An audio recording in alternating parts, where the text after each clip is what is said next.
I'm so sorry, my voice is so hoarse. I already pre-pulled a couple cards for my Aries.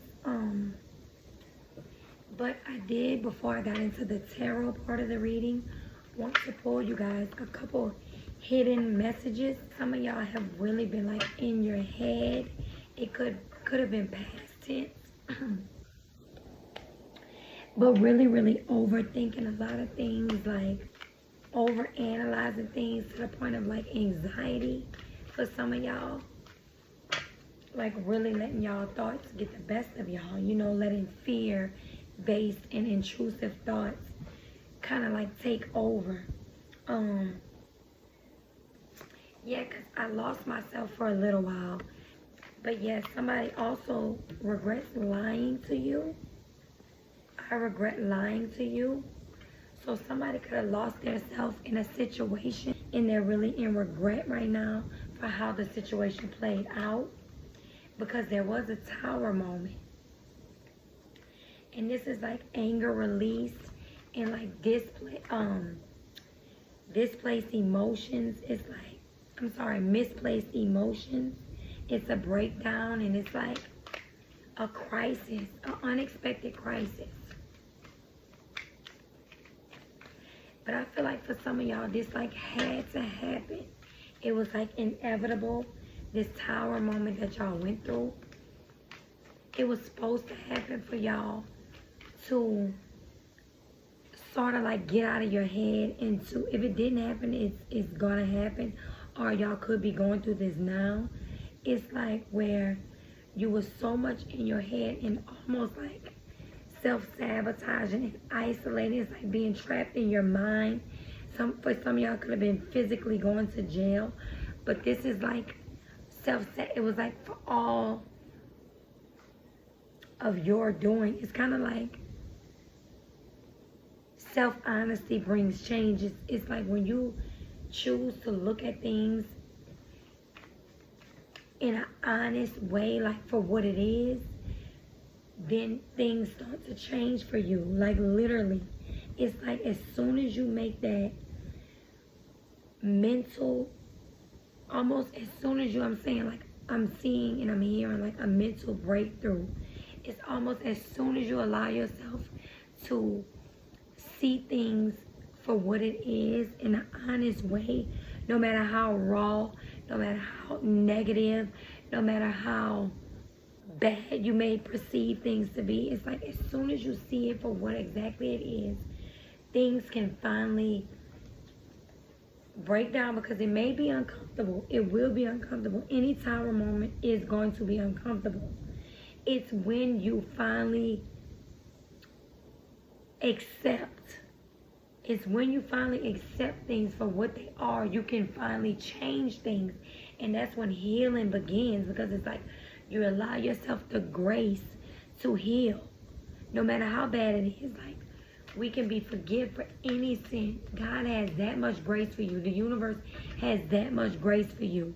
It is only humans that hold you to standards and expectations and all these things that we allow ourselves to fear the thought of changing, because we think that we can't, because so many people hold us to these standards that are unrealistic.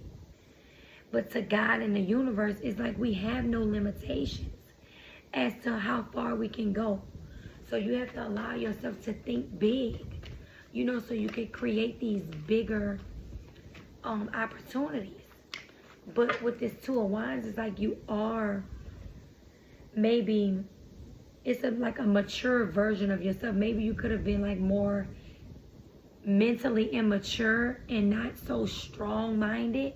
It's like all this is like really stepping into your power and like really aligning yourself with greater things for yourself. Because with the Chariot, this is like action, but it's a force. It's like all opposites aligning. It's like you're aligning with everything that couldn't align before. This is like direction and control and emotional balance. It's like changes. It's really, some of y'all could be traveling, but it's like adversity in the midst of like trouble and conflict. You know, this is like victory and mental control, but it's like a test of your strength and conviction. It's victory is within reach, but it's up to you to really grasp this opportunity and take it. You know what I'm saying? And become the better version of yourself. But this is a water sign, could be dealing with a Cancer, desire for movement. You desire movement, but with this Two of Wands, it's like really planning and moving forward. It's progression. It's realizing your long-term goals and like going after it. You know what I'm saying? It's planning for success with your strength. It's like from going through so much, you are finally seeing things clear and you have the vision and the courage to overcome all these obstacles. Look, it's like the world is in your hands and you standing on a mountain, kind of like looking at the world. It's like everything is in arm's reach. And you could do it everything you put your mind to. You know what I'm saying? Like you started here and then you let things kind of get the best of you with overthinking and stuff. But it's like you finally taking that stand to be honest with yourself caused this Tower moment, which is uncomfortable. It will feel uncomfortable, but it's allowing you to rebuild and refocus. It's a major change, but it's happening for you, not to you. It's all for the good, you know? This will allow you growth and to like emerge and like for your soul to evolve. It's the opportunity to break free from the old ways of thinking that have been holding you back. Yeah, so some of y'all could have been like still like with this outdated belief system that the world and our families and, you know, for so long has put up on us. But it was false. It was never the truth. And it's time to really step into what you know and you feel and what your intuition is telling you your purpose is. It's time to align yourself with that and live according to that new belief system and new mindset that, you know, the universe is gifting you with. It always has been within you, but it's like now you're allowing yourself the chance to actually like accept this ability.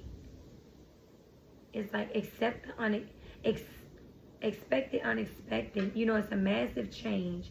Could be a divorce for some of y'all, death of a loved one, financial failure, health problems, natural disaster, job loss, or any event that shakes you to your core, affecting you spiritually, mentally, and physically.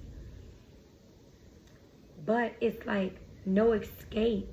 But it's for your highest good. Reconciliation for some of y'all. But this is like, it's a test, you know, of your faith. But you can't take any shortcuts. It's like really, really, the universe and God and whatever you resonate with is like waking you up from this slumber for you to align with your true nature. You know what I'm saying? For so long, some of us have been content and just settling for a life that's not truly the life that we're meant to live. And that is y'all, like maybe y'all lost yourself for a while. But it's like you're finally finding who you truly are and who you truly are meant to be, who you always were. And look, you're not alone. It's like isolation, physical connection, and community. It's like the universe telling you you're not alone. It's time to wake up. And I want to read a little bit from the guidebook. It says, the older the soul, the deeper the cave. Many starseeds and old souls enjoy their own company. Spending time alone can be comforting and necessary for their strength, as it allows them to commune with their soul and fill up their energetic resources, especially if they have an underactive or open root chakra or find it hard being human. Many old souls find it more nourishing to retreat than to spend their time in meaningless connections and relationships. However, we must remember that we are not here to go about this life alone. Humans are pack animals, and we all need the love, company, and support of others, both emotionally and physically. In our increasingly online world, we can be connected to more people than ever, but yet feel more alone than ever and isolated. There is still so much we don't know about the energetic side effects of things like social media. With so many people knowing our news, what is it doing to our auric field? A lot of time we find ourselves in constant conversation, yet lacking the genuine connection of physical community and touch. The main message of this card is to step out of your cave and physically reach out to those in your life, to replenish when you need to, but not isolate yourself. This could be seeing friends and family that live nearby or having a regular catch-up walk with someone. What are some simple ways you can open yourself up to the people who are physically in your life, those you truly know? How can you reach out to people in your life physically? So yeah, Aries, I really hope that this helped you guys to really come up out of that isolation mode. If you've been kind of like in solitary, it's time to really pray or meditate on that support system and let the universe and God align those people, that tribe, with you, so you can physically reach out to people, because you're not meant to be alone in this life, Aries. And God and the universe will align the right people. Never think that you have to settle with people that are not truly meant for your soul and the growth of your soul, because your people are out there. Okay, I hope this helped, Aries. Until next time.